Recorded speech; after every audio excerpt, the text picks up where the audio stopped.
Hello beautiful people, it's Yas here, Dead Celebrity Status. It's the Deadly Dailies and this is another episode of Yas Reacts. Another trailer review. Today we're gonna do Mad Max Fury Road. It just dropped like 5 days ago and for the last 5 days I've basically just been like this.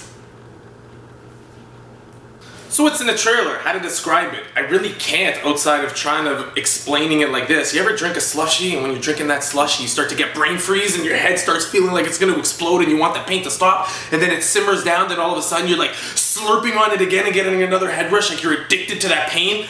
That's what this trailer was. It was like getting brain freeze for 2.5 minutes. So here we go.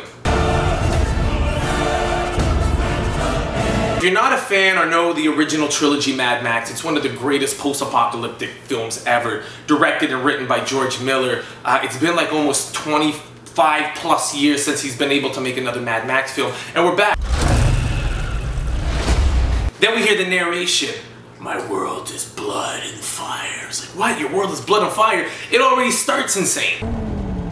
Here they come again. Synopsis is quick. It's a post-apocalyptic world. They're running out of resources. Basically, there's a huge fight for oil and water, and there's a land full of mad people. So basically, to put it bluntly, if you're not hydrated, you basically just go insane. So what's the storyline? I can't really even explain the storyline in watching this trailer. It was one of those trailers that didn't really give you like a full explanation. So when I was a kid, I used to play this game. This game was called Total Annihilation. Basically, the rules to the game were simple. You grabbed your favorite toys and then it was just complete mayhem until you only had one toy left. Let me show you.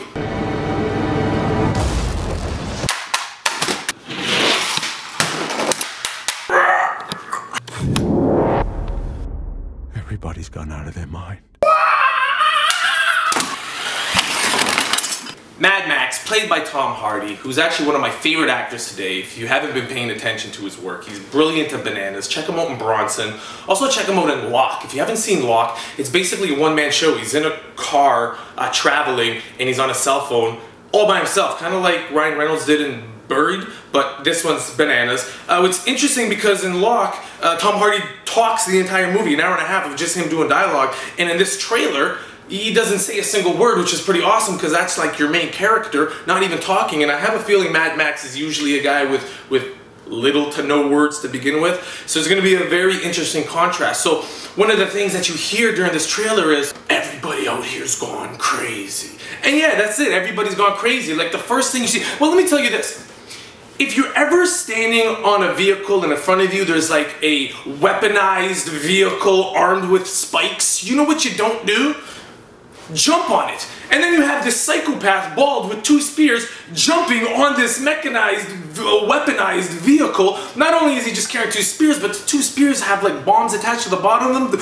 Just total kamikaze. Dude was thirsty, or maybe he was just not thirsty, but maybe he just had too much water. I don't know. It's a lot of whack jobs in this movie. Accompanying Mad Max and Tom Hardy is you have Charlize Theron. We're talking bald and beautiful and badass. You hear everything hurts here. And that's it. Watching this trailer, it felt like everything hurt. The whole world, the landscape, the people, the creeps, everything felt like it hurt. You see Mad Max with his face in the sand and gets up and she's like, run if you want to live, run. But then there's this one moment we see with Charlize Theron where she's like in the middle of the desert, isolated, stranded, and she's sitting on her knees and she looks up in the sky, she starts screaming. Just gave me goosebumps. Actually, another movie with a desert we just talked about, Star Wars, when John Boyega, a stormtrooper character, pops up. And that's what this kind of was. It kind of reminded me of Tatooine. It was like, oh my god, this is insane. It looks like, but it's like Tatooine for psychopaths, pretty much. But yeah, that whole moment, it's like the little hairs in the back of my spine picked up. Oh, what a day! What a lovely day! Wonderful day for a joyride, and who else to join us but Nicholas Holst, aka Beast. If you've been watching the new reboots, well, not really the reboots, but the newer editions of the X-Men movies, First Class, as well as Days of Future Past. The guy that plays Beast, he's actually pretty badass into this. He looks like he had his mouth all sewn up, and he's cut it off, and he's all just going crazy, and he's like the only guy that's happy in this entire trailer. He's like, it's a beautiful day for a ride, and when you look through the rear view, or like the car window, there's like a dude just hanging there joyriding. It's like Mad Max during this flurry of madness, and he's just, this this is great. All this madness is happening. Just, like, there's all these explosions and car wrecks and total annihilation happening. And then all of a sudden you just see this character kind of like on a stick, like on this pole vault, like just swing by during the madness. And at first when I saw it, I was like, okay, maybe that's a little bit overboard. Was it really necessary to have that guy swing by? But when I watched it again and I realized it's not just him, there's a whole whack of these dudes. It's like a whole patrol of these like pole vaulting, psychotic, jihadist, kamikaze fighters. Who signs up for that job?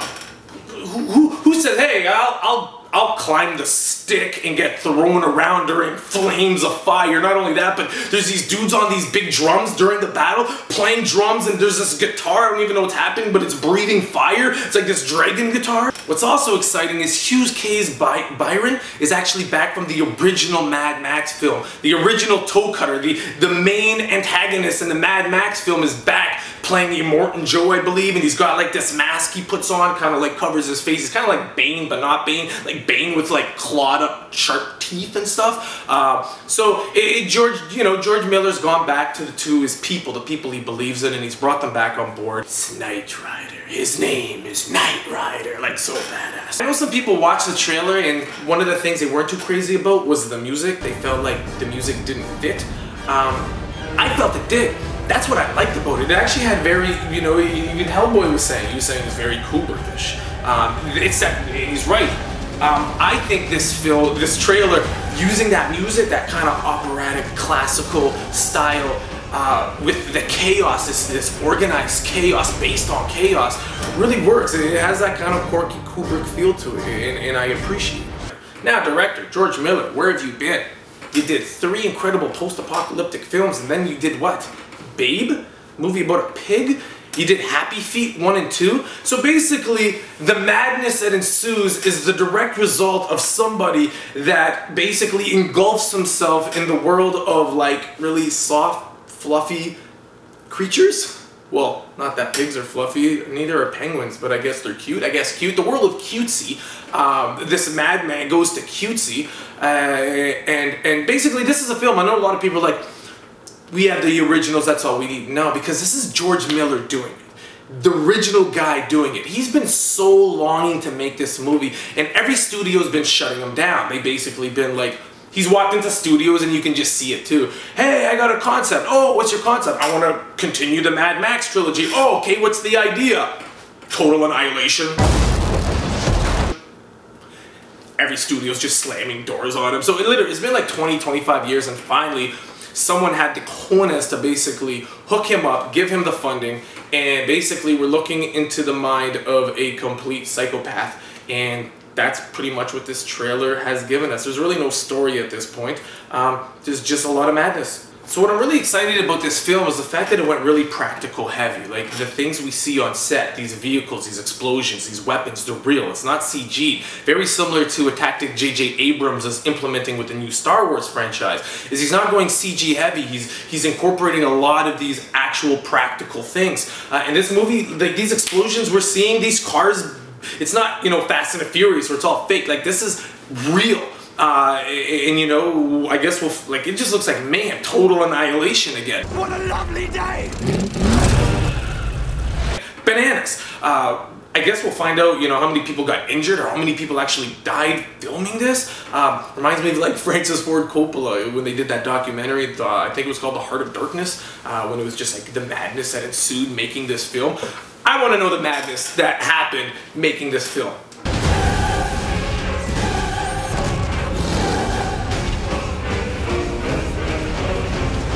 That's it, Mad Max, Fury Road, George Miller, like the Bret Hart of Grindhouse. It's like he's been watching all these like kind of imitation Grindhouse movies come back over all these years while he's been playing with penguins, and he's like, you know what, that's my world. I'm the crazy Australian that came up with this stuff. So, he's like the best there is, best there was, best there ever will be, and in 2015, we get to see that. I can't wait. I'm excited. I know Hellboy's excited. If that's all we got as a movie, that 2.5 minutes, I'd be fine with that. It's going to be one chaotic, insane, steampunk roller coaster through hell. Yes, Mad Max Fury Road in theaters 2015. Make sure you subscribe if you like what we're doing here. My boy Cliff, my boy Sean are trying to have some fun with you guys. Give you guys some programming that's bananas. This trailer was bananas. Just bananas. Hellboy, what'd you think? Yeah, I know. Yeah, I know cats are desert creatures, but that's it.